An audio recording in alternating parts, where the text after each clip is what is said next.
quand on positionne la raison d'être et le métier de l'acheteur, eh bien, il va être orienté sur une réponse aux attentes de ses clients, utilisateurs finaux, consommateurs. Et il faut jamais le perdre de vue, en fait. Jamais. Et pour y arriver, en fait, eh bien, il va falloir passer certains paliers. La pyramide de maturité permet de comprendre, en fait, quelles sont les grandes lignes de ces paliers-là. Et le rôle de l'acheteur, finalement, le métier d'acheteur va être de faire progresser en maturité sa fonction achat jusqu'à atteindre le 5e niveau qui s'appelle l'excellence organisationnelle et l'amélioration continue de la triple performance. Typiquement, quand vous avez couvert, vous atteignez le 5e niveau, quand vous avez couvert les 20% des catégories achats de l'entreprise qui font 80% des impacts économiques, sociaux, environnementaux que vous avez optimisés, quand vous avez fait les 80% des actions organisationnelles qui font l'excellence organisationnelle d'un service. Là, vous pouvez dire que vous êtes à un 5e niveau. D'accord? Typiquement, première année, j'arrive dans une entreprise. Je vais travailler sur les bouteilles parce que la bouteille en verre, dans cette entreprise-là, c'est là où il y a le plus d'impact environnemental, le plus gros poids économique, par exemple. D'accord? On va le cibler comme étant une priorité stratégique. On va optimiser cette bouteille-là et puis derrière, on va générer concrètement des gains financiers très importants parce qu'on travaille sur le marais, hein, c'est le plus gros poids financier.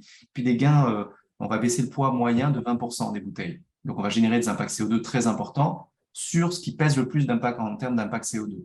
D'accord? Ben, quand on arrive en haut, en fait, c'est typiquement qu'on va retravailler sur ce même sujet-là. On s'est déjà amélioré, on s'améliore continuellement, on retravaille les mêmes sujets. D'accord? C'est clair pour tout le monde, ça? C'est hyper important.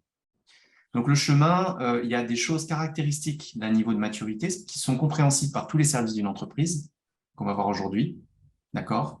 Mais l'atteinte du 5e niveau est conditionnée au fait qu'on a mené tous ces projets-là. Voilà.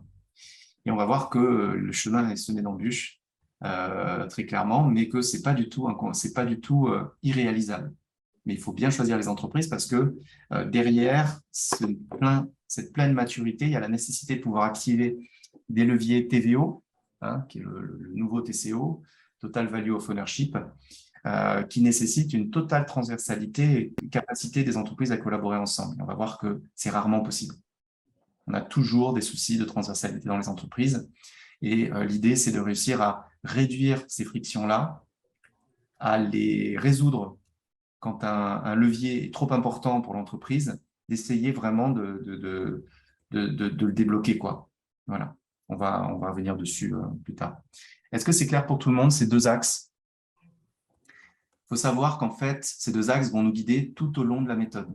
Si on devait résumer le rôle d'un acheteur, d'un responsable achat, d'un consultant qui structure toute la performance économique, sociale, environnementale d'une entreprise par les achats, il va travailler sur deux axes, améliorer continuellement la génération de triple performance et la réponse aux attentes des clients et des consommateurs, des utilisateurs, et viser l'excellence organisationnelle. Donc, dans l'excellence organisationnelle, vous allez trouver derrière ce qu'on appelle des actions, des projets.